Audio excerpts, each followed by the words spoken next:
I don't know which was worse. This one damned the alarm clock or the sun shining in my eyes because Steve forgot to lower the curtain again. I looked over my shoulder at him, snoring softly.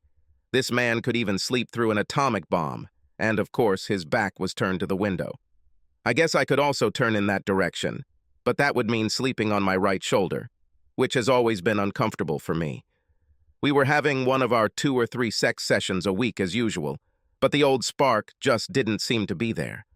Some of the girls at work were talking about Kelly Brock, the new girl in the accounting department, and how she was always bragging about her lovers. I was stunned. I thought she was married, I said. Oh, that's true, Jane giggled. But she says that after 3 years of dating Paul and 2 years of marriage, she got bored with the same old, and decided to look for one of her old friends. She said the sex was out of this world, even better than she remembered. She thought maybe the illegal nature of it made it more exciting. She claimed that her husband also benefited. Sally intervened. She said she was so hot after being with her lover that she practically attacked her husband when he returned home. Did he mind the sloppy seconds? I asked. Oh, he never found out. I wondered if this could be the solution to my problem, but the thought of cheating on Steve terrified me.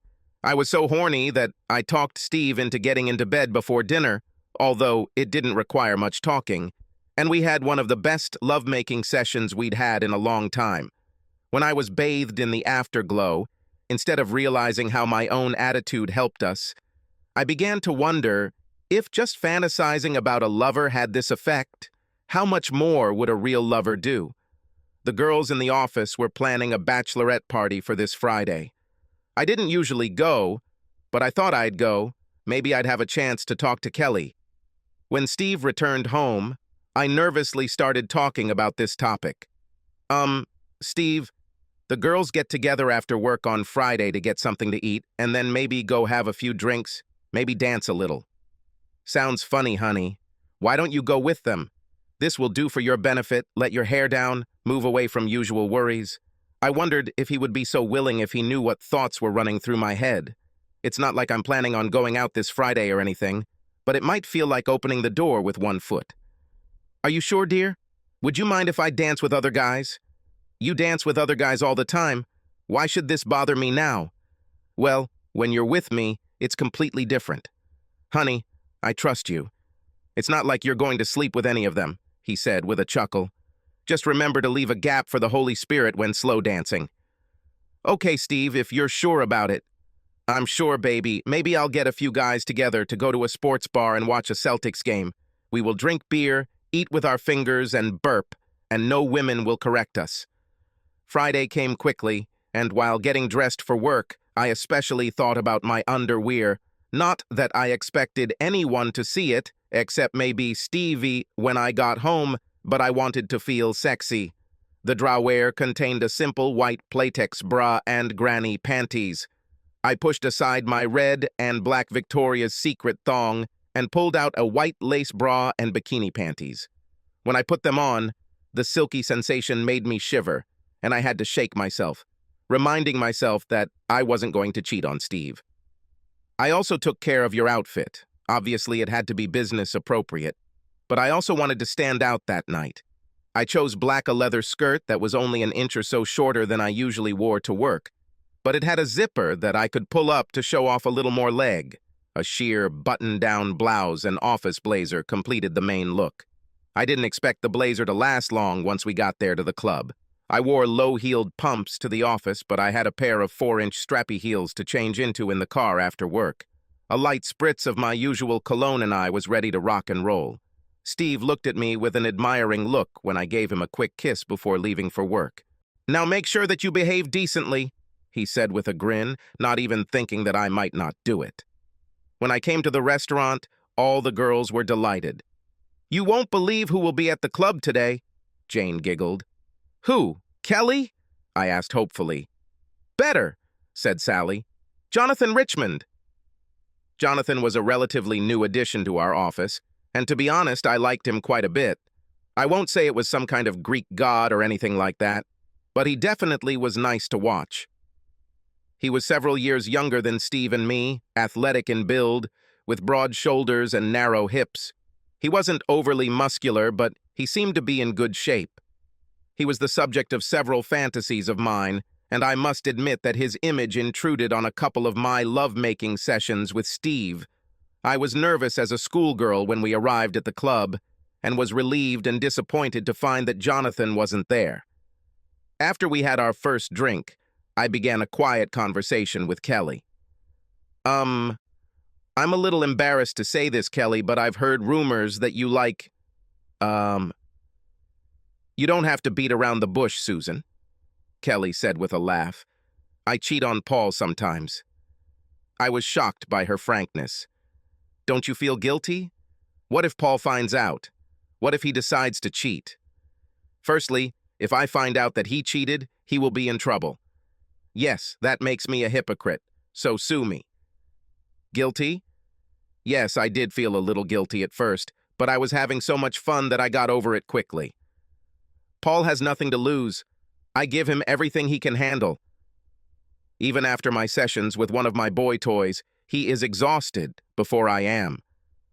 Honestly, I don't know what I would do if Paul found out.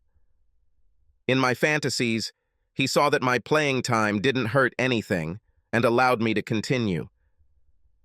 You don't really believe in this, do you? I'll be lucky if Steve just kicks me to the curb in a case like this. Well, I don't really believe it. Like I said, this is my dream scenario. Maybe he would forgive me if I vowed to stop, but honestly, I don't think I could. So, I guess we'd have to get a divorce. That doesn't sound like a risk I'd want to take, I said. Well, if you're careful, it's not that big of a risk. I've been doing this for 2 years now, and Paul doesn't suspect a thing. She must have sensed my hesitation. Look, Susan, this isn't for everyone. For me, the thrill of danger and the pleasure of meeting a new lover are worth any risk. Your case may be different. Thanks, Kelly. I think I'll have to think again.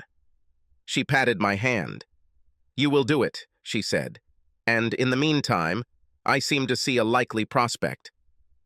She stood up and headed towards the bar.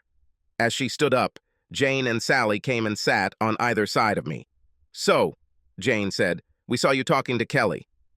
I think it's safe to guess what you were talking about. I blushed and nodded my head.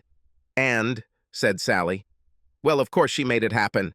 Sound exciting, but it would just kill me if Steve found out and I lost him. On yours place, said Jane. I would be careful. Keep the drinking to a minimum, have fun, tease a few guys, but leave them wanting. You'll probably be a little nervous. Take this energy home and throw it other on Steve. I'm sure he will appreciate it and repay it in full. Deep down, I knew she was right and decided to follow her advice when I went to the club where Jonathan had entered Jonathan and all my resolve just vanished. He noticed us and came to our table. He took our hands and kissed us chastely in turn. Cheeks. May I join you, lady? Please, we all said at once, feeling a little embarrassed with your zeal. He simply smiled, sat down, called the waitress over and ordered a drink. I must have been daydreaming because Sally elbowed me in the ribs and I looked up at stunned Jonathan.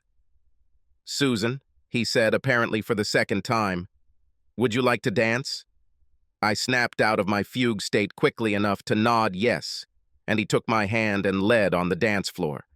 He was a real gentleman, kept his hands to himself and didn't try to get too close. In fact, he backed off when I moved too close. After 2 dances, we returned to the table and he danced a few dances with the rest of the ladies. I danced with some of the other men in the club, but kept coming back to Jonathan. He was the perfect wingman, keeping his distance and making sure we got to our cars safely. My juices were really flowing, and it was a minor miracle that I didn't have an accident on the way home. I was so hot that I took off my clothes on the way to the bedroom. Stevie was already asleep, but luckily for my purposes, he's asleep naked. I pulled back the blanket and carefully turned Stevie onto his back. Stevie soon woke up with a stupid smile on his face. If this is how your bachelorette parties end, maybe you should host them more often, he said, stroking my hair. I'm not complaining, he said, but what led to this? It was almost the best sex I've had in a long time. I didn't want to tell him the truth, that it was the attention I received at the club, especially from Jonathan, that turned me on so much. I did the only thing I could. I lied. I'm so grateful to you for trusting me enough to let me have this evening that I wanted to make it special for you too. God, I felt like such a hypocrite. I thanked him for his trust when I almost betrayed that trust. Despite my confusion, I fell asleep pretty quickly, only to wake up again with that damn sun in my eyes. I looked at Steve, who was snoring quietly with a blissful smile on his face. I briefly thought about waking him up with a morning blowjob, but thought that might be a little unnecessary. Instead, I took a quick shower and went to the kitchen to make Steve a nice breakfast. Cooking bacon woke him up, and he came into the kitchen completely naked, a habit that I had been trying to break him from until now without success. "Steve, go wash and get dressed. Breakfast will be ready in 5 minutes." He stretched out his arms and looked at his body. "What? You don't like my body? Apparently you fooled me last night." I threw a kitchen towel at him. "Last night was last night. Right now you stink. At least while you wash your face, you can take a shower after breakfast." He smiled slightly at me. "Your wish is an order," he said, giving me a wide bow before turning and leaving, twitching with your cute ass in front of me. I asked myself why I couldn't be satisfied with what I had. I thought there was something wrong with me, that maybe I should see a psychologist or something like that. I dismissed it out of hand. Steve, of course, will be concerned and will want to know why I need counseling. The next week passed without incident. There were no snarky comments about Friday night. Jonathan led himself as usual, was friendly, without any hints in conversations. Our personal life was no different from normal, although I think I would rate it a little above average. On Friday morning, Steve asked if I would go out with the girls again. "Probably not," I said. "I think we'd rather spend the evening. Together, maybe we'll find something good to watch on Netflix." Steve looked slightly disappointed. "Fine, if that's what you want. Although I'd be looking forward to you coming home after the bachelorette party." "Don't worry, honey. I don't think you'll be disappointed," I said. He raised an eyebrow as I quickly kissed him and headed for the door.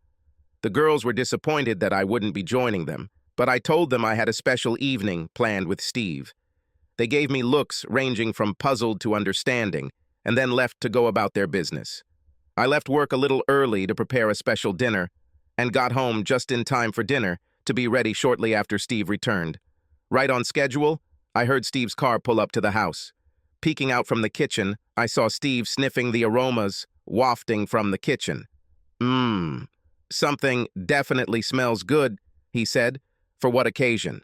"No reason. I just wanted to cook a special dinner for my special husband." "Special husband? Does this mean that there is some ordinary husband? Which should I worry about?" "No, silly. You are my only husband. But you are special to me. So I wanted to do something special for you." "You already did something special for me last Friday," he said, looking at me slyly. "God, sex is all you think about? There's more to life than just sex." Steve looked around, confused. "Eat? Where?" I just shook my head. "Come on, help me carry out the food, and then tell me about your day." We ate well, and Steve complimented me on my cooking. "Since you've already cooked, I'll clean it up." "No," I said. "This food was my gift to you." We ended up putting away the dishes together. It was something we did before, laughing and splashing each other. Sometimes the dishes would sit while our play became more sexual. When did we lose this joy, this spontaneity? We were heading into the living room for our usual Netflix night when Steve touched my arm. "Why don't we go to the bedroom?" I nodded eagerly, took his hand, and followed him into our bedroom. As I reached up to unbutton my blouse, Steve put his arm around me and pressed his lips to mine. Soon we were kissing passionately, our tongues battling as we stroked each other's backs. I was slightly disappointed when Steve pulled away, but it was only so he could unbutton my blouse himself. He was agonizingly slow as he placed feather-light kisses, first on my neck, then further down to my cleavage. I reached to pull my blouse out of my skirt, unbuttoning it at the bottom until our hands met, and Steve pulled it off my shoulders and let it fall to the floor. My bra followed to the floor shortly after Steve kissed the valley between my breasts. As my skirt fell to the floor to join my blouse and bra, I ripped Steve's shirt off, buttons flying in all directions. He grabbed my hands as I reached for his belt. "No," he said. "Last week it was for me. Today it is for you." I didn't resist when he picked me up and laid me across the bed. My legs hung down from the edge. I wanted to shout at him to hurry up. The rest of the weekend went more or less normally, although Steve and I exchanged a lot of goofy smiles. On Monday morning, Jane and Sally joined me for coffee. "We missed you Friday night," Jane said. "So is Jonathan," Sally said. Jane nudged her. "What did you do that was more important than having fun with us?" asked Sally. "I was so grateful to Steve for letting me go last Friday that I cooked him a special dinner. Then he thanked me for dinner." "All evening," I said, giggling. They hit my hand. "Great girl," said Sally. "Will you come this Friday?" "I think yes. I do not know. Maybe. I need to consult Steve." "Are you 16 and you have to ask your dad for permission to go on a date?" asked Sally. "This is wrong. It's just common courtesy. Steve wouldn't come out without consulting me either."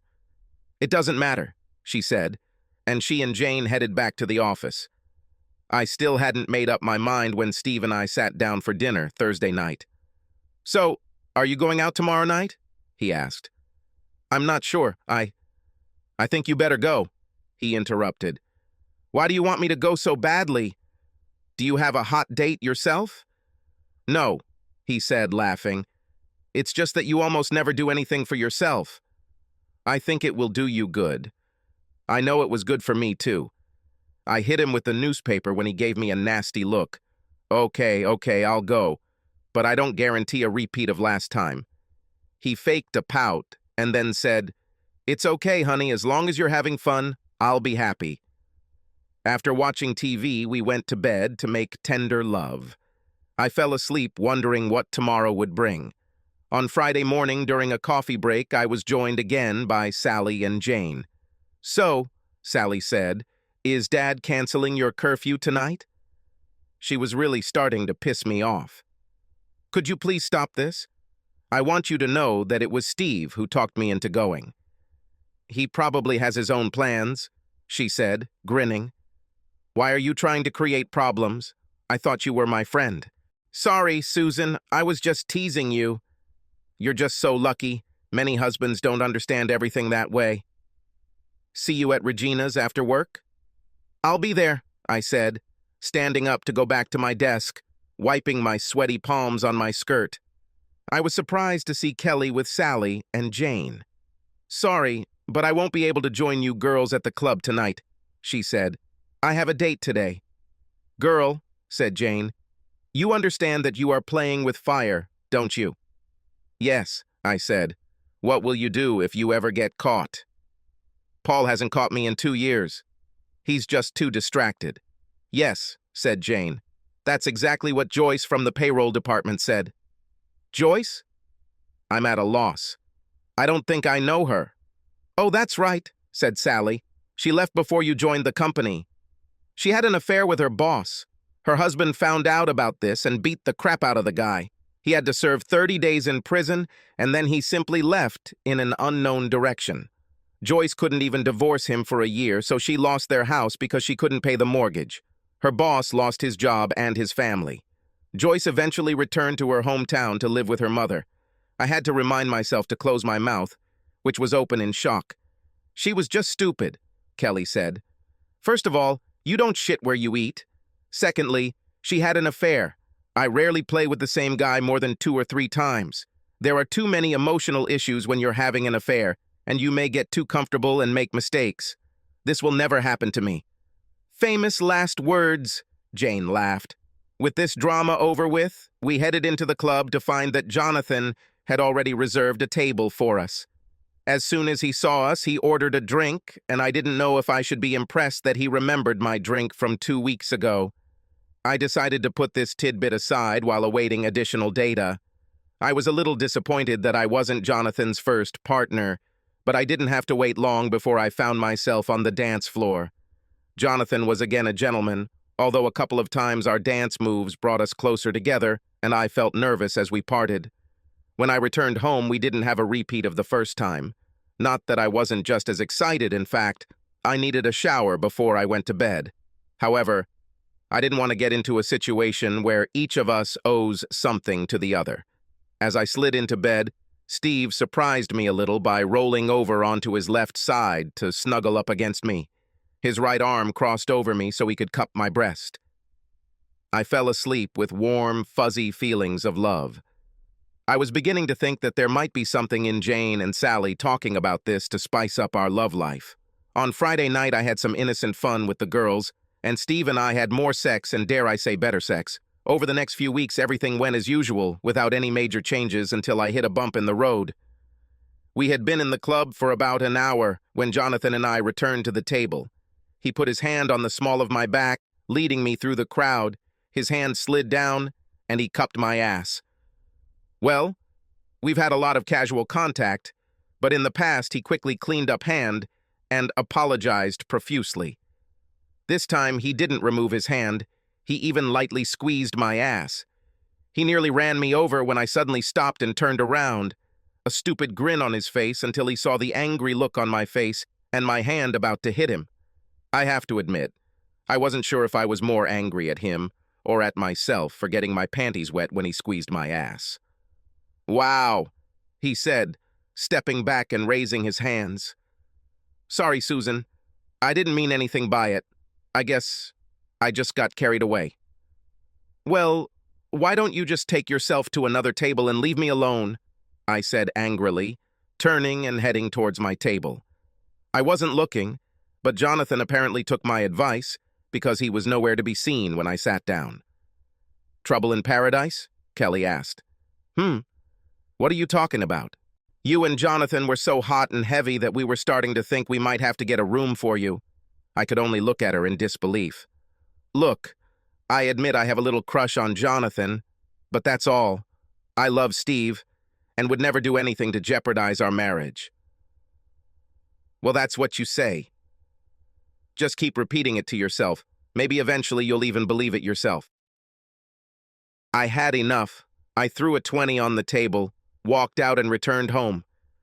"You returned home early today? Are you feeling well?" "Physically, yes, but one of the guys went a little overboard and I just had to get out of there." "Who is this guy? Do you want me to teach him a lesson?"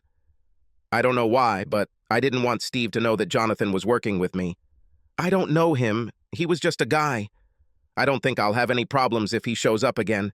If he does this next week, I'll slap him." Steve just smiled. "I believe that is exactly what you will do. Do you want to go to bed or sit for a while in a secluded corner?" "Sorry, Steve, I'm a little tired. How about I take a shower and we just cuddle?" "Of course, dear. Everything you need. Can I get you something?"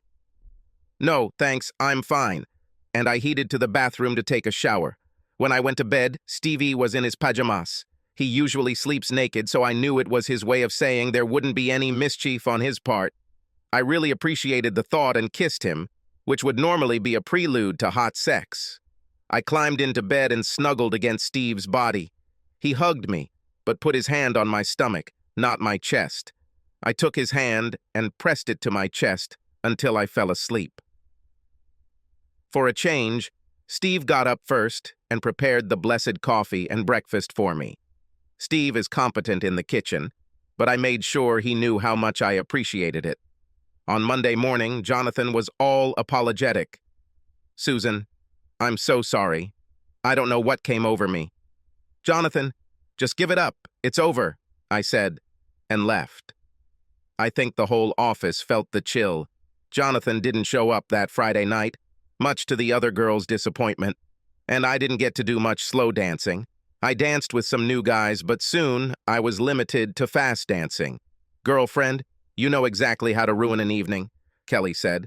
I was in a very bad mood.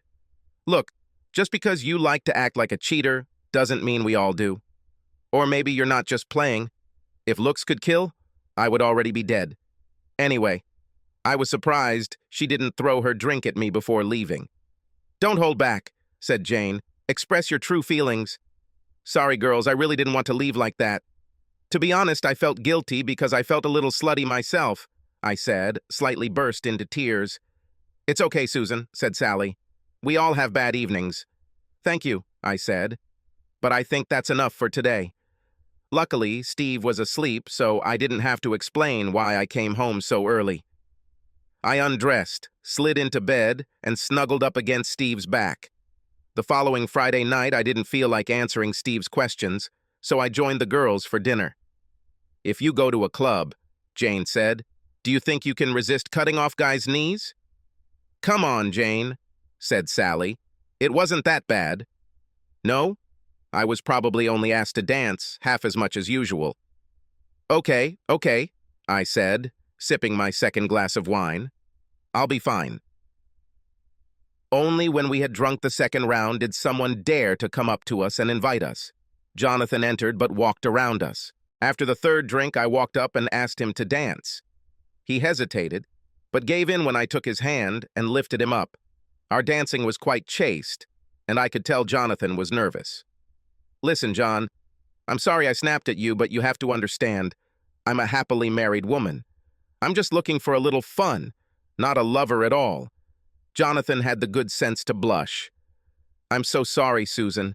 I'm not the kind of guy who goes after married women, but you're very attractive, and Kelly seemed to think you were ready to get a little naughty."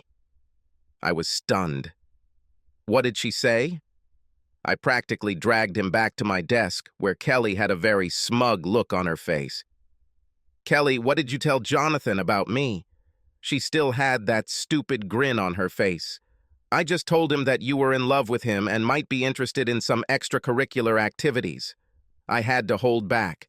"This is exactly the opposite of what I told you." "Come on." Everyone saw how excited you were. "Yes, I was excited. This doesn't mean my brain was turned off. I took this turned-on feeling home and shared it with my husband. You know, the guy I vowed to leave everyone else with? You might want to try this someday." This time, she threw her drink in my face and ran away. Jane handed me a napkin, and I dried myself as best I could. "I think it's time for me to go home," I said, sniffling. "Are you okay to drive?" asked Sally. "I'm not sure," I said, thinking about the 5 glasses I'd drunk. "I'll take you home in your car," she said.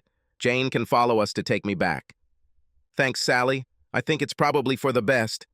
I was silent the whole way home, and barely pulled myself together when we arrived at my house. "Are you okay?" asked Sally. "Do you want me to go with you?" No, I think this is something I have to do myself." "Okay, just remember, we're just a phone call away," she said, handing me the keys before getting out and getting into Jane's car.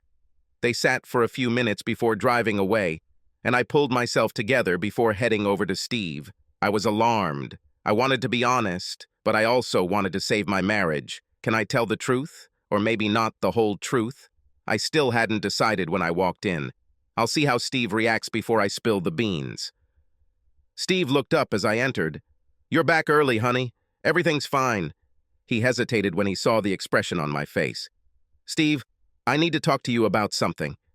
Steve had a pained expression on his face as he stood up from his chair, motioning for me to join him on the couch. He sat on one end, but I sat in the middle, taking his hands in mine. "Steve, I haven't been completely honest with you lately." He visibly tensed and tried to free his hands, but I held him tightly. "Not entirely fair," he remarked sarcastically. "And what does it mean? Did you cheat on me? Maybe I shouldn't have done it, but I was shocked by it." "No, I didn't cheat. Not really." This made him pull his hands away and jump up from his seat. "How the hell did you not really cheat? What?" No. We didn't have sex, but some of my actions wouldn't pass the husband test." "What is a test for a husband?" "I did things I wouldn't do in your presence." "What did you do that you don't think you would have done in front of me?" "Nothing that bad." Steve's face turned red. "Let me decide how bad it was, okay?" I nodded, my eyes filling with tears. "I never even kissed him," I said. "Wait a minute. He? Who is he?" I was afraid to tell him about my relationship with Jonathan. "It doesn't really matter. It could have been anyone." "I'll leave it alone for now," Steve said, "but I reserve the right to come back to it." "Maybe I should start from the beginning," I said. Steve just looked at me, crossing his arms over his chest. "There is one woman at work. She's, well, a little wild." "Are you saying she's a slut?" "I think you can say that. She told us about how much fun she had and how it really spiced up her sex life with her husband. Stop, stop, stop. She is married? Please continue. Well, I thought things were getting a little awkward in the bedroom. This is certainly news to me. I thought you could fill me in on this. Now my tears flowed freely. I know, and I pray to God that it will be so. I guess I just thought it was normal after being married for a while and thought maybe I could find a spark that would help us. That's why I started going to bachelorette parties. I think you remember that it was quite hot that first night. Oh, so that blowjob wasn't really a thank you, but rather because this other guy turned you on? I had to nod affirmatively. So, why didn't you go next week? Guilt? I could only nod again. So why are you telling me all this? I have to admit, I liked how hot it became our sex since you started spending your evenings there. I took a deep breath. Everything was pretty normal for a while. There was some casual contact, nothing that couldn't be explained by a crowded dance floor, but then there was the time he squeezed my ass. I'm guessing it was an evening when someone got a little drunk? Yes, I said, looking at the floor. When was it? Why are we only having this conversation now? I guess I was unconsciously giving signals that I could be open to more. At first I was angry that someone thought I might be cheating on you, then I felt ashamed that it could be true. Steve, I don't want to be that kind of woman. I love you. And the thought of risking losing what we have scares the living daylights out of me. If you can find it in your heart to forgive me for what I did, for what I was close to, I want to work with you to make our marriage stronger than ever. I don't want more girls' nights. I want more of our nights. Steve sank heavily onto the sofa, clasping his head in his hands. You've put such a burden on me, Susan. I don't know whether to thank you for never letting things go too far, or to be angry that they even happened, and that you never came to me with your problems. Right now, I'm leaning towards accepting the story and appreciating your honesty in opening up to me before I hear anything from anyone else, but I think I'll sleep in the guest room for now. My tears stopped, but I was still sniffling. I understand, Steve. I'll leave you alone. Oh, one more thing, Steve said. Maybe we should get a consultant for us. Yes, Steve, that sounds like a good idea. I'll start searching tomorrow. Steve simply nodded, stood up, and slowly walked towards our guest room. I breathed a sigh of relief when I saw the bullet I had hoped I had dodged, and then walked into our bedroom. Despite my fatigue, I tossed and turned for a while before falling asleep. We did meet with the consultant, both together and separately. It helped that Steve believed I wasn't actually cheating, but when it turned out Jonathan and Kelly were working with me, he insisted I change jobs. At first, I was a little reluctant. I loved my job and the people I worked with, but I couldn't deny his logic. And even the consultant agreed with him. Another positive that came out of this situation is that we learned to really talk to each other. We also learned that our sex life doesn't have to freeze, and that we don't need anyone but ourselves to give it the spark. It's been 2 years since we stopped seeing a counselor, although we have the phone number on speed dial just in case. Subscribe to our channel so that your second chaff doesn't cheat on you, and go ahead and listen to the next story, because this story is nothing compared to the next one. If you're under 18, don't even think about listening to the next one.